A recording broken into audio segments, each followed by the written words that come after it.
In questo video vi parlerò della testatina Hughes & Kettner Grandmeister Deluxe, cortesemente messa a mia disposizione dal mio amico, che saluto e ringrazio, Mauro Iezzi. Ciao Mauro, titolare del negozio di strumenti musicali Triade, che si trova a Treviglio in via Monzio Compagnoni 5 e che vi invito ad andare a visitare sia fisicamente, perché è un gran bel negozio, sia anche solo sfogliando il suo fornito catalogo online.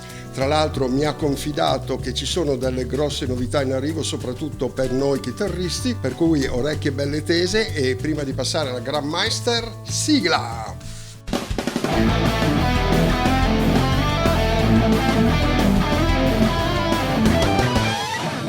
Grandmeister Deluxe è una testatina valvolare di 40 watt di potenza, di dimensioni veramente contenute, che sembra essere molto versatile, permettendo di spaziare nel completo panorama musicale, dai clean più cristallini ai toni più metallari. Questo è quello che dice la casa madre e che oggi andremo a verificare. Vi risparmio l'unboxing completo, mentre vi segnalo che la testatina vi arriva fornita di una comodissima cover imbottita, munita anche di tracolla, con cui è possibile trasportarla comodamente. Apriamola.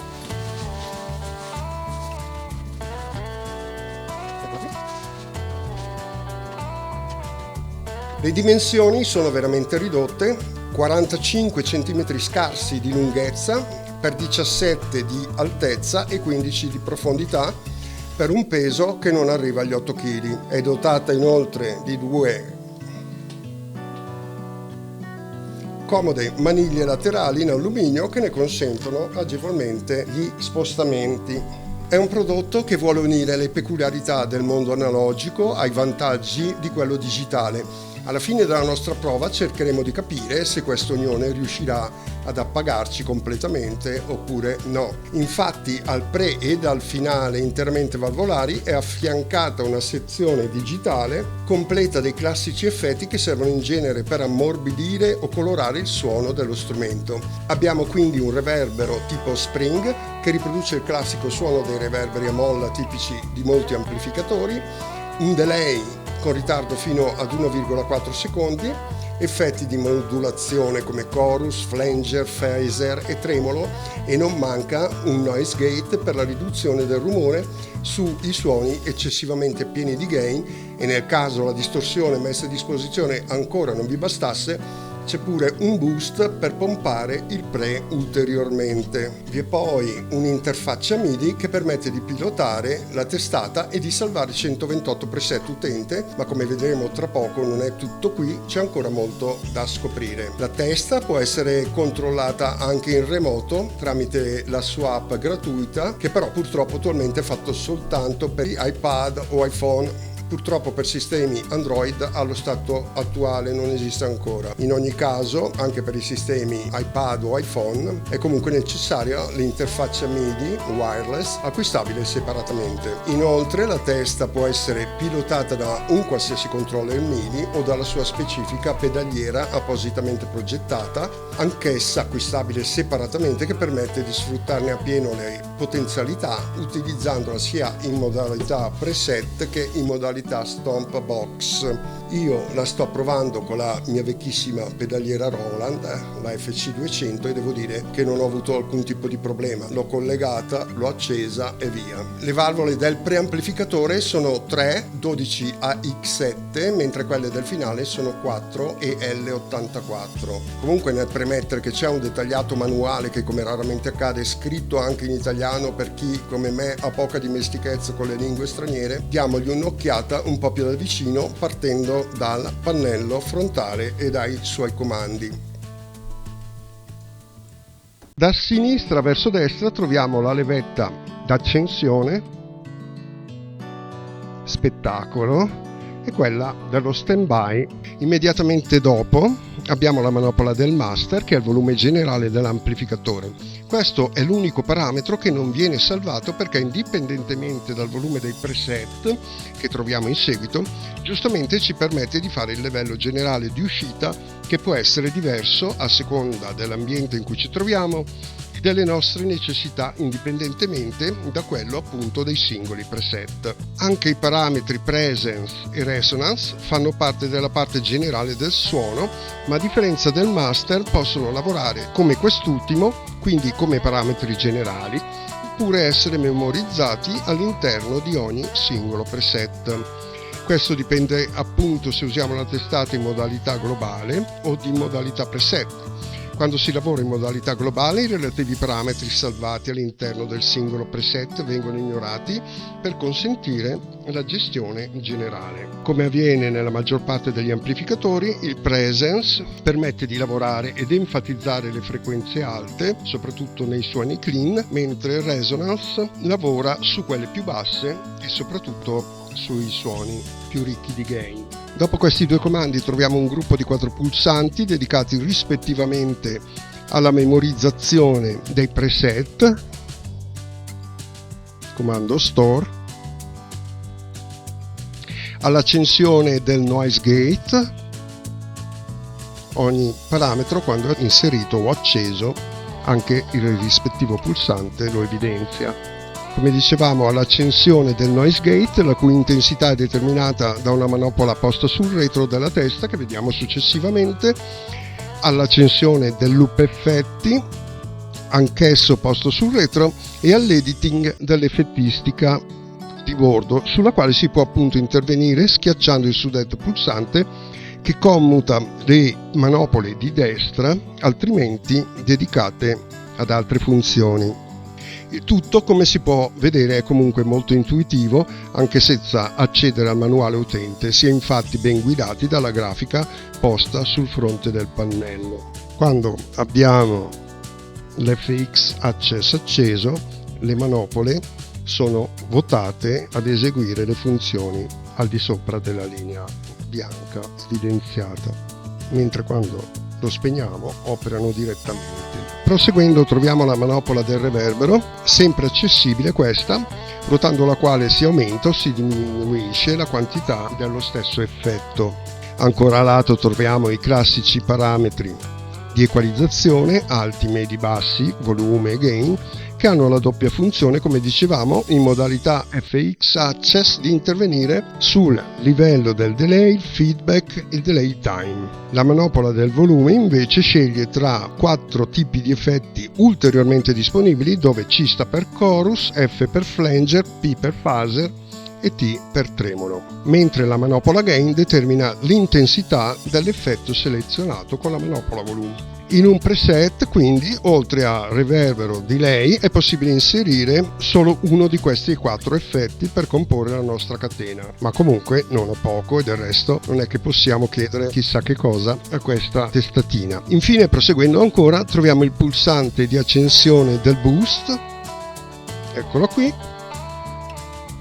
la cui funzione è appunto quella di intensificare certe bande di frequenza prescelte dalla casa per ogni singolo canale, realizzando così suoni ancora più aggressivi o cremosi. In realtà, come su una normale pedaliera, sarebbe come accendere un boost prima della parte di preamplificazione, quindi ottenendo maggiore distorsione. Infine, prima dell'input della chitarra troviamo il selettore dei 4 canali disponibili on board, che sono il clean, il crunch, il LED e l'ultra, che tra poco andremo ad ascoltare. Secondo le promesse della casa madre, questi canali dovrebbero permettere di coprire ogni esigenza sonora, spaziando nei vari generi della chitarra elettrica, dal jazz al rock al metal e così via. Passando invece al pannello posteriore della testa, troviamo le prese MIDI, in, out e true, che servono appunto per collegare la stessa e cambiare i vari preset con tutte le possibilità permesse da questo protocollo nel controllo anche in tempo reale dei vari parametri editabili. Poi abbiamo le prese send e return per il loop effetti, qualora volessimo inserire ulteriore effettistica attivabile, come abbiamo visto prima, tramite l'apposito pulsante posto sul pannello frontale. L'uscita line out fornisce il segnale proveniente dalla sezione di preamplificazione onde poter collegare o un altro finale di potenza o ad esempio un accordatore elettronico. Troviamo poi il regolatore di intensità del noise gate che determina se lo stesso lavorerà in maniera soft o hard. A seconda di come rotiamo la manopola, la risposta dello stesso sarà appunto diversa. A seguire troviamo la Redbox DI, che è un'uscita dotata di emulazione di cassa per il collegamento diretto al banco mixer in caso di live o ad una scheda audio in caso di registrazione diretta. Sulla Redbox, che è un cavallo di battaglia della Hughes & Kettner, ci sarebbe molto da dire, ma per brevità a chi fosse interessato rimando al manuale dove è tutto descritto veramente in maniera ampiamente dettagliata. A fianco della presa poi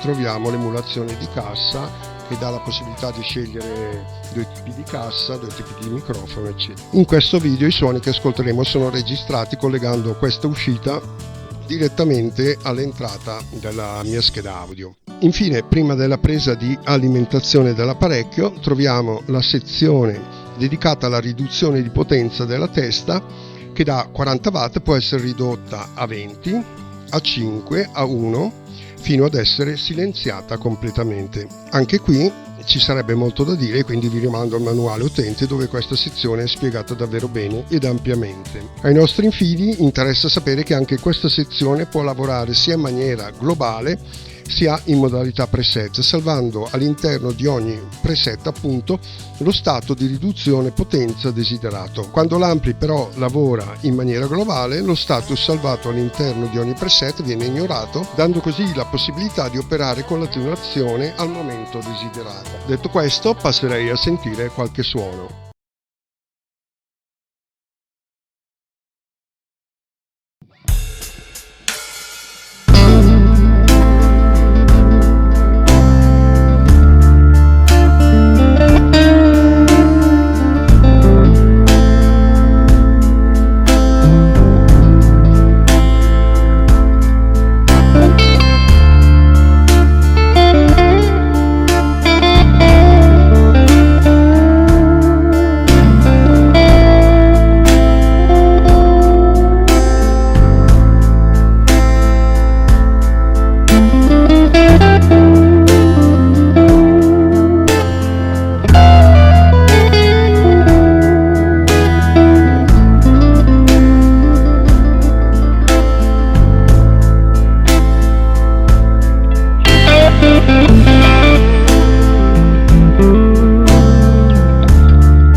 Per cercare di rendere al meglio l'idea, ho tentato di fare una panoramica di suoni spaziando tra vari generi musicali, anche se va detto che per esplorare completamente l'arsenale messo a disposizione da questa testa occorrerebbe molto più tempo, perché le possibilità e le sfumature ottenibili sono veramente tante, per cui appunto occorrerebbe un video molto più lungo. Non avendo al momento una scheda audio di tipo professionale ma piuttosto entry level, non so se la qualità dell'audio registrato avrebbe potuto essere migliore. Magari può essere la volta buona che ne acquisterò una alla Triade Strumenti Musicali, che ancora una volta ringrazio per avermi messo a disposizione il prodotto, consentendomi di effettuare questa prova che spero sia stata esaustiva. In ogni caso, se avete qualche domanda in particolare, suggerimento o altro, lasciatemi pure un commento a cui sarò lieto di dare riscontro. Detto questo, passerei alle mie prime considerazioni su questo prodotto. Come rilevabile dalla prova suoni, mi pare che gli stessi siano molto credibili ed effettivamente si adattino ad ogni tipo di chitarrista o genere musicale.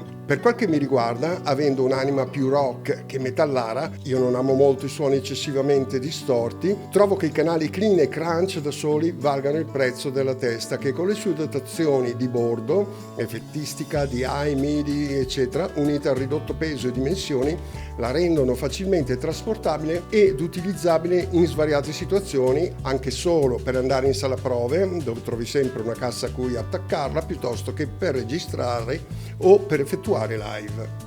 I canali lead e ultra mi sono piaciuti un po' meno, perché trovo che perdano un po' di definizione in favore di distorsioni veramente abbondanti degni del metallaro più accanito. Ma è un gusto puramente personale, magari avendo più tempo per spippolare tra le varie opzioni, sicuramente anche qui si può trovare il proprio suono. Direi quindi che questo prodotto ha veramente un ottimo rapporto qualità-prezzo, se pensiamo che più o meno costa la metà di un modeler di buona marca. Certo, non ha tutte le potenzialità di quest'ultimo, ma qui ci sono le valvole vere che suonano e che fanno spostare l'aria ai coni. Come si suol dire, fanno sentire la botta dietro, diciamo, il lato B. Come rilievi potrei dire che nell'era del digitale e dei modeler forse mi sarei aspettato qualcosa in più dall'effettistica di bordo, che è proprio un po' basica. Comunque, come abbiamo sentito, permette di ottenere bei suoni sia in tema di clean che di distorti. La mancanza di un'app dedicata che permette di visualizzare lo stato dei vari parametri all'inizio si fa sentire parecchio, poi pian piano, nonostante la poca praticità, ci si orienta e ci si fa l'abitudine. Quando con la manopola di un parametro si arriva sul valore memorizzato, il LED del tasto store si illumina. Però visualizzare i valori di tutti i parametri disponibili in questa modalità diventa un po' lungo e complicato. È vero che una volta memorizzati i preset gli interventi sono ridotti al minimo e ci si deve fidare di più delle proprie orecchie che non della grafica, e questo forse non è neanche un male. Magari si sarebbe potuto dotare la testa di una presa USB per rendere più accessibile la parte digitale, o per eventuali aggiornamenti del software, non lo so, magari questo però ne avrebbe fatto lievitare il costo. Come ho detto in precedenza, con un qualsiasi controller MIDI si può pilotare la testata ed anche alcuni parametri effetto e gestirne il volume. Con la sua pedaliera dedicata è però completamente accessibile ed immediatamente utilizzabile nelle sue varie modalità, moltiplicando le sue potenzialità soprattutto nell'uso dal vivo, rendendo disponibile anche il tap tempo oltre ad altre funzioni.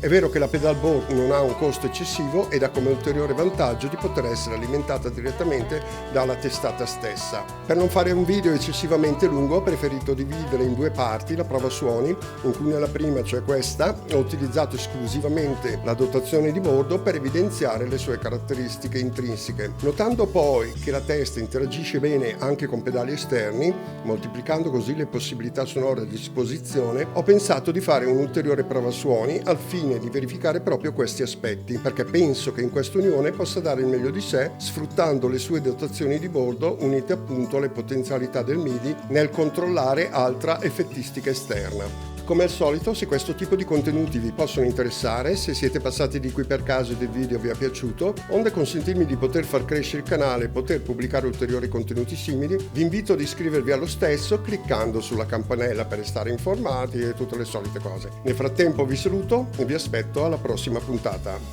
Ciao!